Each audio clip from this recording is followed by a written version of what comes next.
إن الحمد لله هو الواحد الأحد، وهو القيوم من الأزل إلى الأبد، هو الخالق للإنسان في كبد، وهو المحقق للمأمون والصادق بما وعد،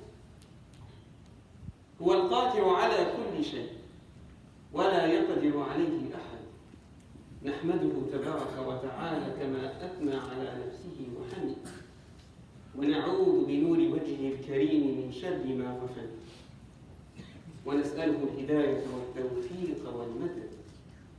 وأشهد أن لا إله إلا الله الفرد الصمد المنزه الذات عن الشريك والولد، ورفع السماء بلا عمل، ونصب الجبال بلا وتد، خلق الخلق وأحصى العدد، وقسم الأرزاق فلم ينس أحد. وأشهد أن سيدنا ونبينا وحبيبنا محمدًا عبده ورسوله، الشفيع والسند، المحفوظ من بين يديه ومن خلفه بالرصد، خير من عف عن الحلال وزهد، غفر له ما تقدم من ذنبه وما تأخر، ومع ذلك جد واجتهد. اللهم صل وسلم وبارك عليه وعلى آله وصحبه كلما ركع لك عبد أو سجد. أما بعد. Praise and thanks to Allah subhanahu wa ta'ala. We praise Him, we thank Him, and we seek His help, aid, and guidance. And we seek refuge in Him subhanahu wa ta'ala from the evils of our own souls, and from the evils of the bad deeds that we do and we commit each and every single day. Whoever Allah subhanahu wa ta'ala guides, none to lead astray. And whoever He, glorified and most high be He, leads astray, none can guide. We bear witness and testify that there is no God except Allah, that there is no deity worthy to be worshipped except Allah subhanahu wa ta'ala. He is the one and only, the eternal, the absolute. He begets not, nor was He begotten, and there is none that is comparable to Him. And we bear witness and testify that Muhammad is His slave and final messenger. Peace and blessings be upon Him. Peace and blessings be upon the prophets and messengers before Him. Peace and blessings be upon His household, His family, His companions. And peace and blessings be upon those of us who follow His righteous sunnah, His teachings and tradition, to the last day. Ameen.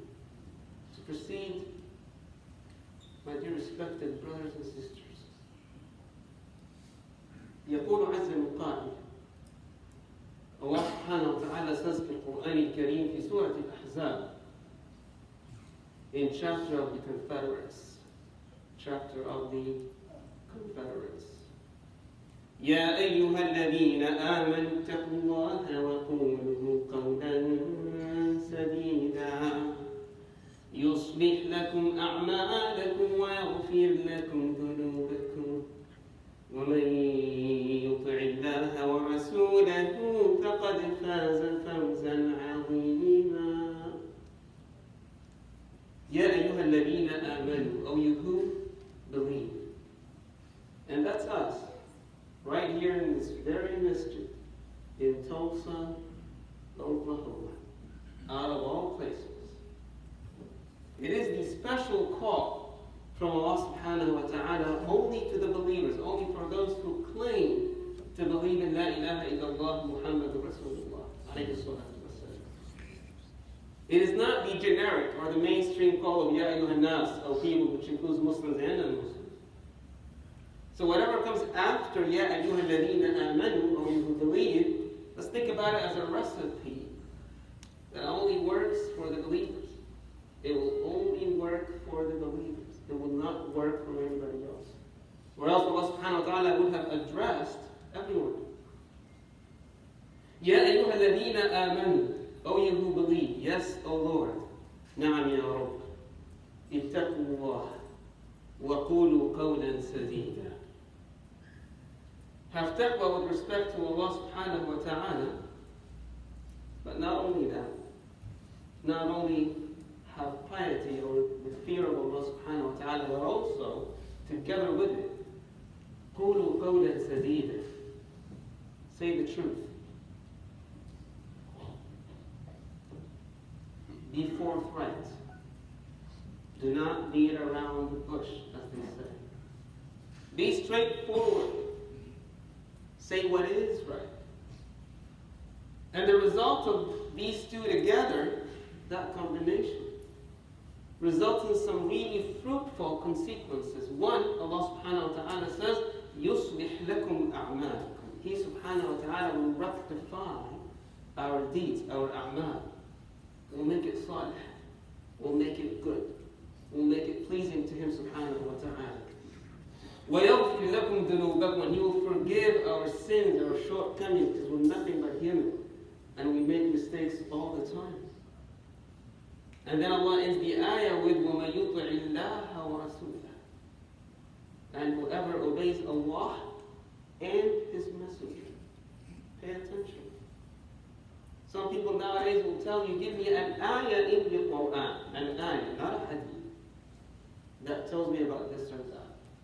And Allah in the Quran says in more than one account that there's no way to obedience to Allah subhanahu wa ta'ala except through obedience to the Prophet Muhammad alayhi salatu wasalam. وَمَن يُطِعِ اللَّهَ وَرَسُولَهُ. And whoever obeys Allah and His Messenger, فَقَدْ فَازَ فَوْزًا عَظِيمًا. Then that person indeed has achieved the greatest achievement ever, has won the greatest prize ever. And that is Jannah. I ask Allah subhanahu wa ta'ala to admit us into Jannah. In the highest rank of Prophet Muhammad alayhi salatu wasalam, the righteous and the martyrs, without any prior punishment. Amen. My dear respected brothers and sisters, the topic of this very khutbah is of great importance. It's a story. And before I even start, I'd like to say, I'm happy to be back. It's good to see all the beautiful faces once again. It's a story, and we all like stories. This is a story of a young man, a kid, as we say, that lived during the lifetime of Prophet Muhammad alayhi salatu wasalam. And some of us might be thinking, but how can we relate to that? Especially the students out there. How can we relate to that? Living in this country, in the 21st century. You'll be amazed as we go through the life events of that young man, that kid. You'll see how much that almost all of his life events are relevant. And we can do that, more or less. That young man, and I'm not going to reveal his name now, I'll let you guess it throughout the khutbah, perhaps at the end, we'll see, was born in the city of Yathrib. And that was the old name of the city before the Prophet ﷺ migrated to it. Black eyes, curly hair, impressed whoever he met. He was a genius in his own right. He accepted Islam at the hands of Sayyidina Mus'ab ibn Umayr, who was the ambassador of the Prophet ﷺ to Yathrib before the Hijrah, before the migration of the Prophet ﷺ from Mecca to Yathrib. And that was for the very purpose of educating the people of Yathrib on Islam before the Hijrah, before the migration of the Prophet ﷺ. And right at that point, right at this point, this is very relevant. Because we have an everyday chance living in this country to make da'wah, to educate people about Islam. The Prophet ﷺ says in the sound hadith, لَأَنْ يَهْدِيَ اللَّهُ بِكَ رَجُلًا خَيْرٌ لَكَ مِنَ الدُّنْيَا وَمَا فِيهَا. Surely if Allah subhanahu wa ta'ala guides someone, just one person, through you, it is better for you than this dunya, than this world, and what it contains. All of what it contains. All the bling bling, as we say. Everything. It's better for you than all of that. So this kid, this young man, accepted Islam at the hands of Sayyidina Mus'ab ibn Umayr. And then about a year before the hijrah of the Prophet ﷺ, the migration of the Prophet ﷺ from Mecca to Yathrib, he and around 70 people from Yathrib, we can call them Yathribites, right? We can call them Yathribites. They journeyed from Yathrib to Mecca. They journeyed from Yathrib to Mecca for the very purpose of one thing. And it wasn't to meet family and friends. And it wasn't to go shop at a mall. The reason I say that, because in Dallas we have a big gigantic mall called the Galleria, and there are hotels are all around it, big hotels. And there's a reason for that. Because people fly from overseas sometimes just to shop at that mall. So it was not to shop at a mall, it was not to see family and friends, and it was not for a road trip either. Just merely enjoying themselves on a road trip. It was not for that purpose. It was for one reason and one reason only, and that is to meet with the Prophet ﷺ in person. Shake his blessed hand ﷺ and pledge allegiance to him ﷺ, that they would vow to defend and support the Prophet ﷺ at any cost. That pledge of allegiance that each and every one of us as Muslims has to take to the Prophet ﷺ. And they had women with them too, family members that were women with them too, who journeyed with them. And a pledge of allegiance, as the Prophet ﷺ described it in a famous hadith, it is giving thamaratul fu'ad, the fruit of your heart, to the person that you're giving pledge of allegiance to. It is much more than a vote. And the reason I'm saying that is because we talk about voting sometimes. While it constitutes a vote, but it's much more than that. And I remember one of the times when I talked about this was in Austin, Texas. And a judge seeking re-election was in the parking lot of the masjid on Jummah, on Friday, trying to appeal for the Muslims to get their vote. And I remember shaking hands with him and I invited him in to sit. He sat at the very back of my chair. Women in Islam got their right not only to vote, but to pledge allegiance 1 year before the hijrah of the Prophet ﷺ. That is 1 year before the Islamic calendar started. That is 1,441 years ago. And if we count the Pledge of Allegiance of Sayyidah Khadija, the very wife of the Prophet ﷺ, that will be from day one. Women in this country got their right to vote in 1920. If you don't believe me, look it up. And that judge in Austin, Texas, sitting in the back of the masjid was smiling, nodding his head. That is true. Congress finally, in 1919, voted on it, and it was ratified in 1920. And it was ugly. It was like pulling teeth. Riots, demonstrations.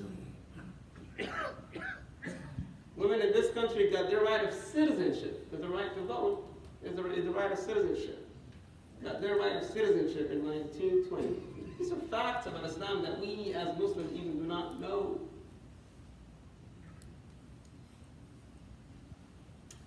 Back to the story of the kid. They pledged allegiance to the Prophet ﷺ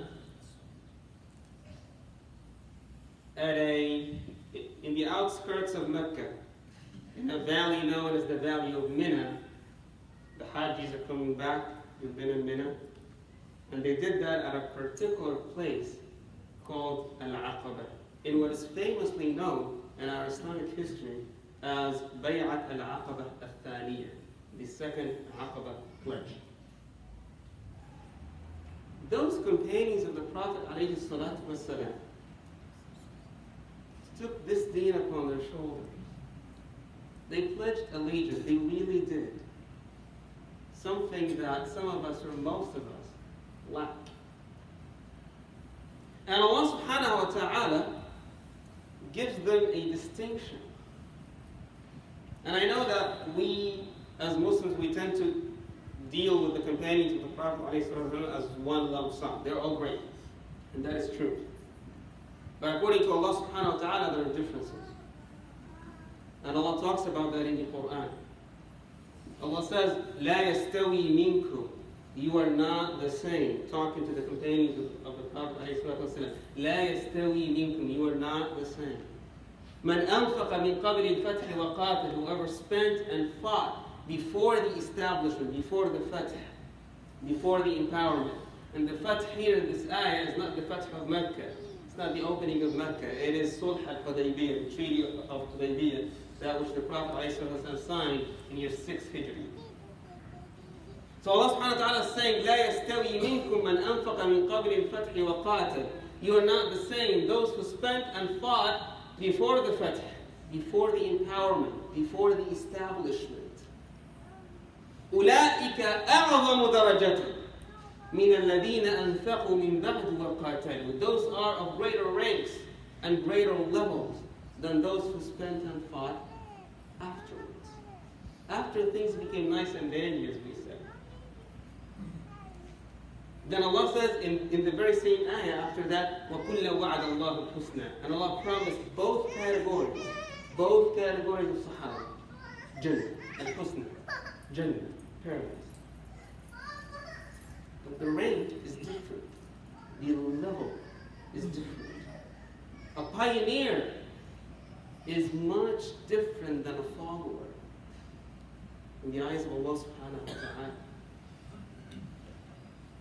When the Prophet ﷺ talks about Sayyidina Abu Bakr as-Siddiq, Shaykh al-Ashab, the second man after the Prophet ﷺ, and he says, مَا طَلَعَتِ الشَّمْسِ وَلَا غَرُبَتْ على رجل بعد النبيين أفضل من أبي بكر الصديق. The sun did not rise nor set upon the face of a man who is below the prophets in rank, better than Abu Bakr as-Siddiq.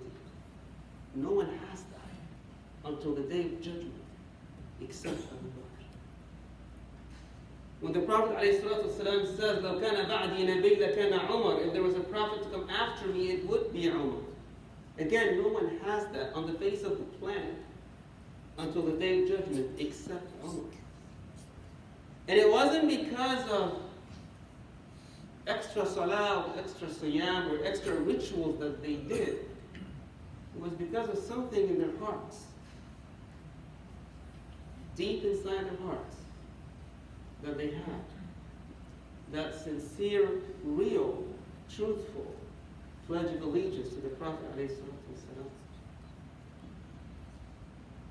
So finally, the Prophet ﷺ migrated to this kid's town. Imagine if I tell you the Prophet ﷺ is migrating and coming to Tulsa. What would you do? What would the students do? Take him out to lunch? Show him around? What would you do? And that kid, with all the brains that he got, he knew exactly what to do. And that is to stay in the company of the Prophet ﷺ like glue. Learning Quran, the words of Allah subhanahu wa ta'ala. Learning hadith. the sayings of the Prophet ﷺ, learning fiqh, jurisprudence, halal and haram. Until at that very young age, by the way, he died all in all when he was around 33 years old in Asham, in Ta'un Amwas, during the caliphate of Sayyidina Umar. So you can backtrack the time and calculate. He was just a teenager. He was just a young teenager when the Prophet ﷺ conferred that title upon him, saying that the most knowledgeable of my ummah in matters of halal and haram, and I'm about to reveal the name right now, is Mu'adh ibn Jabal. And on the day of judgment, he will come as the Imam of all scholars, as the leader of all the ulama. That kid, that young man. I'm sure that each and every one of us parents here want their kids to be like that. I'm sure that each and every one of us want to be like that. Not like Mike, as they say. أقول قولي هذا وأستغفر الله لي ولكم فاستغفروه.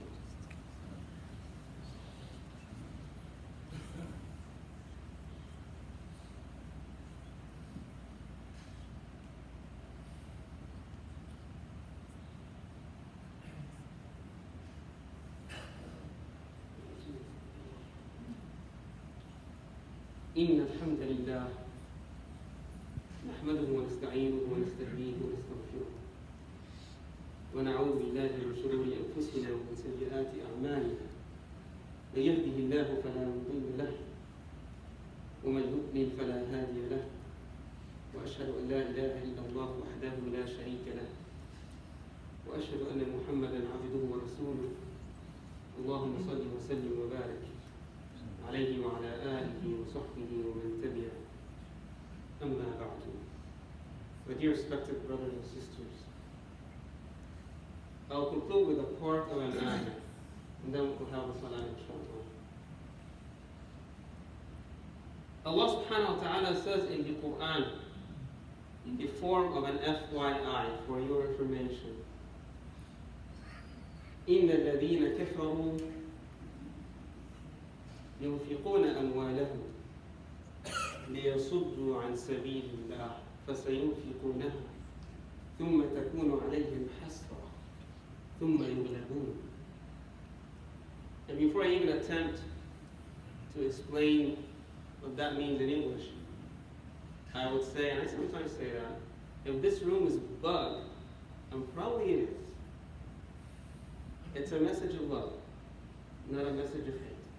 The Quran does not contain messages of hate. Allah subhanahu wa ta'ala is saying, إِنَّ الَّذِينَ كَفَرُوا, surely and verily those who disbelieve, يُنْفِقُونَ أَمْوَالَهُمْ لِيَصُدُّوا عَنْ سَبِيلِ اللَّهِ. They spend their money and resources. They spend their money and resources for the very purpose of turning away from the path of Allah. If you're not clicking with that, turn on the TV, see what's up there. Go on Netflix, see what's up there. I'm not asking you to watch, but see what's up there. Look at the billboards on the side of the highway. Multi-billion-dollar industries of alcohol, gambling, legal prostitution, whatever that is, smoking, vaping, its variety of forms. Indulging people in their vices so that they don't think much about Allah or the Akhirah, or the hereafter. And some Muslims are into that as well. And if it's not that, then they're spending an enormous amount of money on brainwashing, مَكْرُ اللَّيْلِ وَالنَّهَارِ, brainwashing the good folks out there, our non-Muslim neighbors, co-workers, acquaintances, and colleagues, about how evil we are, what kind of corrupt belief we have, on radio shows, talk shows, social media, and TV, you name it. So that again, they don't pick up a Quran and read for themselves and see what we really believe in and what we stand for. I'm happy to be standing here today representing a foundation based out of Chicago that shares the message of the Quran. The words of Allah subhanahu wa ta'ala, His speech, most truthful book on the planet. There's no falsehood in it whatsoever. And they share that with non-Muslims. But I tell you my experience in events like these, how many times while I'm standing at the table outside, parents come to me and say, can I please have a few copies of this for my kids? Yes. Muslim parents. Our kids, our youth did not choose to be here or to be born here. I did not choose to be born here. We brought them here. Not me, because I don't have any kids yet. But my mother is sitting over there in the sisters area, front and center. She can tell you about that. We did not choose to be here. Parents brought us here, and we have an obligation. We have a responsibility to do it. It ain't nothing better than the Quran. Being attached to the Quran. This is what got Mu'adh ibn Jabal into his house. Attachment to the Prophet ﷺ and the Quran. And I personally like this copy. Has been approved at Al-Azhar University in Egypt, Al-Azhar in Egypt. It has an introduction, a preface of what Islam is, what monotheism is, what Tawheed is, what Islam is, a map of Arabia, who is the Prophet ﷺ, before it goes into the actual translations of the meanings of the Quran, the ayat, of the verses. And at the end, it has a concordance, an index, keywords, hot topics, women, jihad, and so on. For us, Muslims and non-Muslims really, at this point, to cherry pick what they want to read about and go to the respective pages without going through the whole text. And Al-Furqan Foundation does all that free of charge, completely free. They share this message and they send it to college dorms, retirement homes, hospitals, hotels, prisons, public libraries, you name it. More than 1.7 million copies have been shared nationwide, completely free of charge. And we, as Muslims who have an obligation and a responsibility for da'wah to non-Muslims and da'wah to our own, we need to bear the tab, or come up with the tab basically. And the tab is so simple. A box containing 52 of these costs $104. That's it, no more, no less. With 52 copies of this. And I know that some of us here can sponsor the work of the foundation by sponsoring 30 boxes, which is roughly 3,000, or 20 boxes, or 10 boxes, or 5, or even 1 box. But whatever you do not walk out of these doors without seeing me in the lobby. I'm standing on the table. And last but not least, I do have something very neat. And I pray that this young girl will become a righteous Muslim and a scholar in her own right. And all of our kids and students, and all of us. May she be a blessing to her parents and